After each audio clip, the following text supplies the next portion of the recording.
Et si je te disais que la majorité des contenus en marketing sur le web, les conseils marketing, les formations, te détournaient de ce qui était vraiment important. Que le marketing tel qu'il était enseigné te faisait passer à côté de l'élément le plus important pour obtenir des résultats dans ton business. Pour moi, le marketing, enfin, il y a deux choses dans le marketing. Il y a la structure et il y a la substance. Les formations se concentrent majoritairement sur la structure. Et moi, aujourd'hui, j'aimerais te démontrer pourquoi tu dois te concentrer sur la substance, sur le message qu'il y a à l'intérieur. D'accord ? Quand on crée du contenu, pour te mettre ça en contexte, quand on crée du contenu, on va se dire, ah tiens, bon, il me faut un format de contenu, donc je vais créer sur YouTube des vidéos. Ok. Donc je crée mes vidéos sur YouTube, j'en crée une, puis j'en crée une deuxième, une troisième, une quatrième, et je commence à roder un petit process, je crée. Il me faut créer des nouvelles. D'un coup, j'aurais peut-être plus d'idées un jour, j'ai peur de plus avoir d'idées, mais je continue à créer, je continue. Puis après, il me faut des emails, parce qu'il faut que je capture les gens qui regardent mes vidéos dans mes emails. Donc sur une mailing list. Donc je capture les gens, et du coup, il faut aussi que j'envoie des emails. Donc il faut aussi que je crée des contenus par email. Donc là, on a un début de stratégie de contenu qui se dessine. D'accord ? Acquérir des nouveaux leads par YouTube, les faire s'inscrire à la mailing list, et depuis la mailing list, on va leur pitcher nos produits. Très simple, d'accord ? On peut avoir des systèmes plus complexes, c'est pas nécessaire pour ce que j'ai envie de t'expliquer aujourd'hui, mais on a une structure, un business model, simplement, vidéo YouTube, mailing list, formation, ou coaching, ou peu importe, un produit derrière ou un service à vendre. Et du coup, on se concentre là-dessus, on se dit, ok, maintenant il me faut une structure de vente. Maintenant, il me faut une structure pour créer mes vidéos YouTube pour faire plus de vues. Tu vois, maintenant, il me faut une manière de créer un appel à l'action plus efficace. Maintenant, il me faut un système pour créer une lead magnet, un petit cadeau à offrir pour augmenter le taux d'inscription à ma mailing list. Tu vois, et on cherche ce genre de conseils et on fait confiance aux formateurs pour te donner toutes ces choses-là, parce que honnêtement, faut bien penser que les formateurs, moi y compris, toi si tu es formateur aussi, le business c'est avant tout de vendre de la formation. Donc si tu vends pas ce que veulent les clients, tu finis à la rue, tu vois, et on n'a pas envie de manger des saucisses dans la forêt le restant de nos jours. On fait ce métier pour bien gagner nos vies. Donc on va donner ce que les gens réclament. Mais ce que les gens réclament, ce que les gens désirent, c'est pas forcément ce que les gens ont besoin. Peut-être que tu connais ce principe-là. Entre désir et besoin, il y a un monde. Et il faut vendre ce que les gens désirent. Et ce que les gens désirent, c'est ces structures, c'est ces sortes de raccourcis, genre le template, le modèle, la structure de vente, la structure de contenu qui m'a permis de X, Y, Z. La méthode, nanana, qui m'a permis de X, Y, Z. Mais tout ça, c'est de la structure. Et moi, je te disais justement que nous, ce qui nous intéresse, c'est pas tant la structure. Nous, ce qui nous intéresse, c'est la substance, c'est le message, c'est l'idée qu'il y a à l'intérieur. Et je veux vraiment t'expliquer, je veux vraiment que tu comprennes ça aujourd'hui. Je veux vraiment te faire un déclic. D'accord ? Vraiment un déclic par rapport à ça. J'espère que ça marchera. Donc, mettons, tu es en train de créer tes vidéos, ou tes blogs, ou tes posts, ou voilà, tu transcris par rapport à ton business model, c'est la même chose. Tu es en train de créer tes contenus. Un premier, un deuxième, un troisième. Peut-être que tu as du contenu quotidien, donc ça prend du temps, ça prend de l'énergie, et des fois c'est un peu stressant, il faut publier quelque chose alors qu'on n'est pas très content, tu vois, on voudrait attendre un petit peu, on voudrait en publier un petit peu moins, enfin il y a toujours cette pression et ça te vide le cerveau, et tu es dans cette sorte de rat race, on pourrait dire, mais de créateur, tu vois. Comme tu as la rat race du salariat, où tu vas devoir aller bosser tous les jours, en fait tu échanges une rat race pour une autre rat race. Tu finis dans la rat race du créateur de contenu, où tu crées un nouveau contenu, puis t'es bloqué en fait par cette création de contenu encore et encore, parce qu'il te faut du trafic, il te faut des ventes, il te faut voilà. Tu vois le problème ? On veut se sortir de ça. Alors on cherche de nouvelles structures à mettre en place pour automatiser tout ça, à travers des tunnels de vente par exemple. Et puis on met en place un tunnel de vente, alors on passe des semaines, des mois à configurer nos outils, pour les plus techniciens d'entre nous, et on se rend compte qu'on a perdu des mois finalement parce que le truc, soit on abandonne en cours de route, soit si on le met en place, finalement le système est loin de donner les résultats espérés. Alors peut-être pour les plus tenaces, on se mettra à faire du split testing, donc à tester différents trucs, différents argumentaires. Alors là, ça devient un tout petit peu plus intéressant, mais on a tendance à vouloir déjà trop compliquer et toujours chercher les solutions dans les structures. Alors qu'en réalité, la solution, elle se trouve dans le message, elle se trouve dans la substance, dans l'idée que tu vas Et en fait, tes assets marketing, c'est pas tes structures de vente, c'est pas tes tunnels de vente, c'est tes idées. Si tu veux rendre pérenne un business, il faut rendre pérenne les idées qui le font tourner. C'est ça le truc qui est important. Si tu veux rendre pérenne ton business, il faut rendre pérenne les idées qui le font tourner. Et pour qu'une idée soit pérenne, il faut qu'une idée, elle plaise au marché et qu'elle croche, tu vois, qu'il y ait une résonance, qu'elle ait été travaillée. Et je veux dire, pour avoir des bonnes idées, il faut avoir beaucoup d'idées. Il faut tester ces idées-là. Tu vois, c'est pas toi qui décides si une idée elle est bonne ou non, c'est le marché. Donc il va falloir tester ces idées. Et là où le point est important, je ne vais pas rentrer en détail sur comment on crée une idée aujourd'hui, je vais vraiment te faire ce déclic, que tu te poses ces questions. Comment ça marche sur le principe? C'est-à-dire, au lieu de réfléchir en contenu à délivrer, on réfléchit en élaboration d'idées. Mais ça veut dire quoi? Ça veut dire qu'une même idée peut se retrouver dans plusieurs contenus différents. D'accord? Chaque contenu va contenir une idée, parfois la même, parfois une nouvelle. Mais notre objectif, quand on crée le contenu, une fois que le contenu il est créé, tu vois, l'erreur c'est là, l'erreur elle est là, c'est qu'une fois que le contenu il est créé, on passe au contenu suivant, puis on oublie le contenu précédent, puis on passe au contenu suivant. Ah tiens, j'aimerais bien refaire un contenu, il y a ce contenu numéro XYZ, là, le contenu sur XYZ qui avait super bien marché, putain, j'aimerais bien refaire des contenus qui marchent comme celui-là. Alors on recherche nouveau dans la structure. Alors qu'en réalité, quand tu as vraiment un contenu qui crève le plafond, alors certes, tu veux comprendre qu'est-ce qui a marché dans ce contenu, c'est pour pouvoir répéter le truc, mais surtout aussi, tu veux récupérer l'idée qu'il y a dedans. Parce que ça veut dire que dans ce contenu-là, il y a une idée, une grande idée, qui a fonctionné. Donc tu as un asset ici. Cette grande idée-là, tu peux l'exploiter et créer d'autres contenus avec.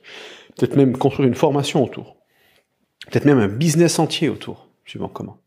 Alors, il y a certains... Et vraiment, si tu veux, c'est la loi de Pareto. Là. Tu vas avoir sur 100 idées, tu vas en avoir quelques-unes qui vont crever le plafond, une ou deux. Il y en aura, sur les 100, il y en aura une vingtaine qui seront valables, mais sur les 20, il y en aura vraiment peut-être une, deux qui vont vraiment être des outliers, qui vont être là, qui vont crever le plafond. Ces deux idées-là, tu veux capitaliser dessus. Tu vois, une fois que tu as trouvé une grande idée, tu peux la décliner dans d'autres formats. Une vidéo, une publicité, un article de blog, une story Instagram par exemple. Bon, c'est un peu moins intéressant, mais pourquoi pas. Tu vois ce que je veux dire? Tu peux faire un tunnel de vente avec une offre. T'es pas obligé de choisir, tu peux vraiment itérer dessus, tu vois. Et chaque fois que tu itères, tu l'améliores. Tu la retestes. D'accord? Des fois, tu vas assembler plusieurs idées pour en faire une nouvelle, une plus grosse. Et tu bâtis tes assets progressivement. Tu vas avoir une idée, puis deux, puis trois, puis cinq, puis une dizaine qui vont vraiment bien marcher et qui vont être responsables de la majorité de tes revenus. Et derrière le travail, ce qu'il faut chercher à mettre en place, c'est pas des structures de contenu en soi. Je dis pas que c'est pas important, il faut le faire, il faut avoir ta structure de contenu, faut avoir cette structure marketing, et je suis pas en train de dire que ça sert à rien, je suis en train de dire qu'il y a plus important. Ce plus important, c'est générer ces idées. Donc, on veut récupérer celles qui ont marché, itérer dessus, mais on veut aussi mettre en place et améliorer notre processus pour, à l'avenir, en générer de plus en plus et de plus en plus vite ces grandes idées. Tu vois, comprendre qu'est-ce qu'une grande idée contient. Je donne un petit vue d'ensemble de ce que c'est qu'une grande idée. Une grande idée, c'est une idée qui contient à la fois surtout un élément contre-intuitif, d'accord, un contraste, d'accord, comment apprendre en bête, d'accord. On a un contexte connu. Moi, j'aime bien utiliser un des trois éléments, c'est soit une analogie, soit une preuve d'autorité, soit une histoire. Dans une histoire, ça peut être un événement qui s'est passé, ça peut être un film, une histoire personnelle, quelque chose auquel les gens peuvent se rattacher. Tu peux mélanger aussi les trois. Tu peux avoir une analogie, une histoire avec quelqu'un de connu dans l'histoire. Donc, du coup, tu aurais preuve d'autorité, tu aurais en même temps l'analogie et l'histoire. Tu peux les mélanger. Mais dedans, tu veux un mystère, quelque chose qui vient contraster, quelque chose qui, tu vois, normalement, je fais A, je suis censé obtenir B, mais j'obtiens moins B, j'obtiens l'opposé de ce que je pense. Attends, s'il fait ça, il va se ruiner, alors qu'en fait, il devient ultra riche. Ou au contraire, on pense qu'en faisant ça, ça va ramener des résultats et ça en ramène pas du tout. Il y a un mystère, il y a une incompréhension. Et il y a un mythe, il y a quelque chose peut-être que les gens disent qui est faux, tu vois. Et en fait, on arrive et on bouscule ça, on bouscule la pensée. Et on synthétise ça à travers une idée. Et dans une idée, cette grande idée-là, elle doit toucher les entrailles, elle doit toucher, elle doit vraiment quand tu la lis, tu dois avoir un déclic, un truc, c'est génial, tu as envie d'en savoir plus. Ça doit provoquer ça, cette idée. Et comment tu provoques ça aussi? Pour vraiment provoquer une idée viscérale qui réagit au niveau viscéral, il faut la connecter au driver humain. D'accord? Vous les connecter, c'est-à-dire en quoi cette idée est indispensable à la survie. D'accord? Nous, en tant qu'être humain, c'est là où la psychologie, elle entre en compte dans le marketing, c'est finalement, nous, en tant qu'être humain, l'objectif du corps, la fonction numéro 1 du corps humain, c'est survivre. D'accord? Le corps humain est un système, chaque système a une fonction unique. Après, il y a des sous-systèmes avec des sous-fonctions, mais la fonction du corps humain, survivre. D'accord? Et à un niveau on a aussi des niveaux supérieurs, d'accord? Donc l'humain fait partie d'un système plus grand, pour rappeler un groupe, une société. Et cette société, elle aussi, a une fonction, ou une espèce, par exemple, l'espèce humaine, c'est un système avec une fonction qui est aussi faire survivre l'espèce. Et dans notre génétique, on a ces fonctions qui sont ancrées en nous naturellement. Et le système inférieur est toujours au service du système supérieur. C'est-à-dire que si nous, on veut survivre à un niveau humain, à un niveau individu, c'est parce qu'on a l'instinct de faire survivre notre espèce, qui est encore plus fort que l'instinct de survie à un niveau individuel. C'est assez dingue. Il y a des études qui ont été faites là-dessus, comme quoi, tu vois, par exemple, quand il y a un prédateur qui arrive, on dit qu'il y a deux comportements, c'est fight or flight, donc combattre ou fuir. Mais en fait, on s'est rendu compte qu'il y en a un troisième, c'est freeze. Fight, flight or freeze, tu étais paralysé. Et on s'est rendu compte que c'était le maillon faible du groupe qui avait tendance à se paralyser, et qui en fait, c'est comme s'il s'offrait au prédateur pour laisser l'opportunité aux membres plus forts de la troupe. D'accord? Il y a des hypothèses là-dessus, mais on a en fait vraiment cet instinct de vouloir survivre à un niveau sociétaire. Bref, un niveau de l'espèce, je veux dire. Donc, tu réfléchis à ça comme ça, dans ces termes-là, tu dis, ok, ça veut dire que une idée, finalement, doit aider à la survie. D'accord? Par exemple, rien que l'instinct naturel de reproduction, il est ancré dans notre envie de procréer. Notre envie de procréer, il est ancré dans une envie de faire survivre l'espèce, forcément. C'est pour ça qu'on a envie de se reproduire, parce qu'on veut plus d'êtres humains. D'accord? C'est naturel. Donc, ta grande idée, comprendre pourquoi on a envie de se reproduire, pourquoi on a envie de survivre, mieux comprendre la psychologie humaine, ça va t'aider à mieux comprendre comment créer ces grandes idées. Tu vois, les liens qui sont c'est bien plus intéressant de comprendre ça qu'une bête structure de vente. Parce que dès que tu comprends ça, tu sais comment manufacturer une idée qui va capter l'attention. Je te donne un exemple de grande idée qui est un titre de livre que j'ai trouvé juste génial parce que c'est extrêmement subtil, c'est un super marketing. C'est élégant, ça donne envie de lire, c'est pas du tout bling bling, il y a pas de grandes promesses, c'est vraiment, alors c'est en anglais, je te la traduis en français. This book will make you dangerous. Ce livre va te rendre dangereux. Tu sens en tout cas, moi quand je le lis, ce truc-là, d'ailleurs j'ai pris l'audio du livre, c'est un livre assez léger, qui est très sympa, que je recommande pas forcément en tant que lecture en soi, il est pas mauvais, mais c'est très léger, j'écoute plutôt ça pour me détendre que pour apprendre. Mais l'idée en soi, j'ai adoré. Ce livre va te rendre dangereux. Pourquoi? Parce que ça touche directement à ce besoin de survie. Tu vois, il y a un bénéfice. D'accord, mais être dangereux, quand on devient dangereux, forcément, si on est dangereux, c'est qu'on est un prédateur, c'est qu'on est en haut de la chaîne alimentaire, donc ça veut dire que plus on est dangereux, plus on a de chances de survivre. D'accord? Et on aime être en compagnie des gens dangereux. Pas des gens dangereux pour nous.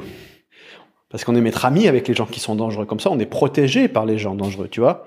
Je veux dire, si t'es dans la jungle, t'as un repris de justice, et il devient pote avec toi, le mec, il a tué 500 personnes, et puis d'un coup, il commence à avoir un carnage, t'es content d'être avec le repris de justice, et pas contre lui, tu vois. On a envie de devenir plus dangereux parce que c'est vraiment un bénéfice à notre survie. Tu vois ce que je veux dire? Donc, quand tu comprends, donc là, c'est vraiment pour le coup, une idée qui est très directe par rapport à ce besoin de survie, mais tu veux, dans sais pas si tu entends les klaxons en Espagne ici, c'est les Espagnols. Mais tu vois, on veut vraiment ancrer ce besoin de survie. Bref, je veux pas te sortir tout un système ici dans ce podcast-là. Mon objectif, c'est de t'amener à cette réflexion, à connecter les choses et à rediriger ton attention. C'est ça qui m'intéresse. C'est surtout rediriger l'attention sur sur quoi tu te formes en marketing. Et dire, ok, bon, bah maintenant, avant de chercher une structure de vente, avant de chercher une structure de vidéo YouTube, avant de chercher tout ça, je vais réfléchir comment mettre en place un système pour tester des grandes idées. Comment créer cette grande idée? Peut-être comprendre la psychologie humaine qu'il y a derrière. Quand tu as fait ça, tu as fait le 80% du travail. Après, mettre en place une structure de vente, c'est un détail. Tu peux en chercher tester 2-3 trucs, mettre ça en place. Voilà, c'est pas... je veux dire... Il y a une structure qui marchera pour toi, qui marchera pas pour quelqu'un d'autre, et vice versa. Faut pas trop mettre d'énergie sur ces structures. Tu vois, les structures, c'est le rouge à lèvres, d'accord. Mais si tu maquilles un laidron, ça va être compliqué de la rendre belle. Enfin, peut-être dans la nuit à la limite, mais tu vas pas. Tu vois ce que je veux dire. C'est pas comme ça que ça fonctionne le marketing. Ce qui est important, c'est l'idée qu'il y a dedans. Donc ça veut dire que c'est tes capacités à créer cette grande idée, à créer la forme. Tu vois, le message, c'est aussi la forme, c'est pas que le fond, tu vois, il y a les deux. Et mettre en forme un message qui est capable de devenir potentiellement viral, un message qu'on a envie de partager, tu vois, c'est genre de truc, quand tu tombes, tu dis, ah, ça c'est génial, il faut que j'en parle, là, tu vois. C'est ça qui est important, c'est ça le focus. J'aurai l'occasion, dans mes emails, dans des prochains podcasts, dans d'autres contenus sur YouTube aussi, d'approfondir cette notion de grande idée. C'est au centre de ce que je fais sur cette chaîne. On traite de modèles mentaux et finalement de toute la substance, tu vois, vraiment plus que de la structure. On est vraiment sur cette substance, sur ce message, sur comment on transforme finalement une information brute en connaissance, une connaissance en compétence et en message. Comment toute la chaîne de transformation d'une information brute jusqu'à ce qu'on la délivre. D'accord ? On est vraiment sur un travail de substance, sur un travail de création de valeur. Je laisse à mes concurrents le privilège de traiter toutes les structures. J'aurai peut-être l'occasion de vous en donner l'une ou l'autre. Moi, je suis convaincu que c'est pas ça qui va vous aider. C'est ça qui va aider les autres formateurs à se remplir les poches. Moi, j'ai rien contre ça quelque part. Maintenant, moi, ce que j'ai envie de délivrer à mes clients, à mes prospects, à toi, à mon audience, c'est ce qui me semble être pour moi le plus important. Et de toutes mes années d'expérience, c'est quand même depuis 2012 que je suis entrepreneur. Et c'est ça le truc, c'est le levier, c'est les idées, les grandes idées. D'accord ? Il y a c'est David Ogilvy qui disait, un des plus grands copywriters de tous les temps, des plus grands vendeurs par écrit de tous les temps, qui disait « Celui qui n'a pas de grandes idées verra sa publicité ou ses contenus passer comme un bateau dans la nuit. » Voilà, c'est-à-dire on le verra pas, quoi. Il faut une grande idée pour se démarquer, pour faire de l'argent, il faut une grande idée pour durer. Sans ça, laisse tomber. Enfin, je l'ai plus de tête la phrase exacte, je pourrais la ressortir, je l'ai pas sous les yeux. Mais voilà, pour moi tout est vraiment apprends à créer ces grandes idées et à créer des titres de ces grandes idées pour capter l'attention. Une fois que tu as la grande idée et le titre, le reste du contenu, c'est difficile de te foirer, c'est difficile de te tromper.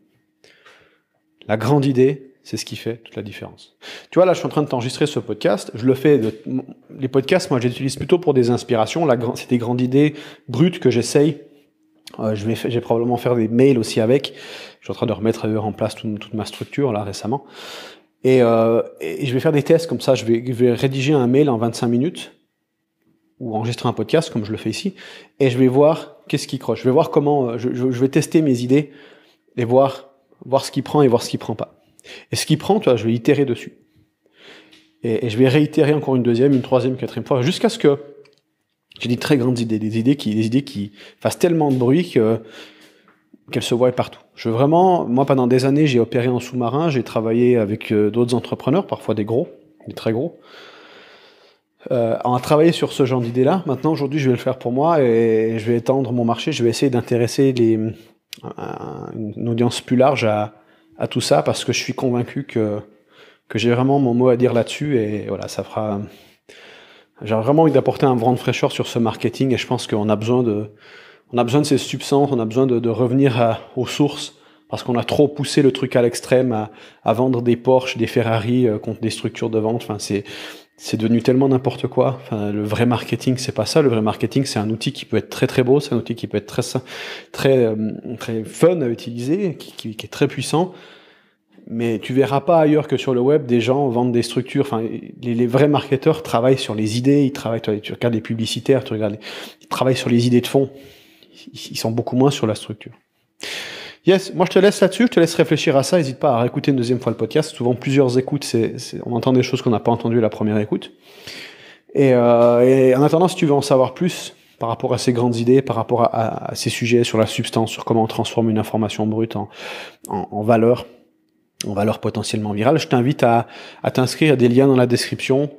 Tu as ma liste de contacts email, tu peux me retrouver sur YouTube, tu peux aussi me retrouver sur Telegram où je poste des audios un peu plus courts, des petites pensées que j'ai quand je suis en route.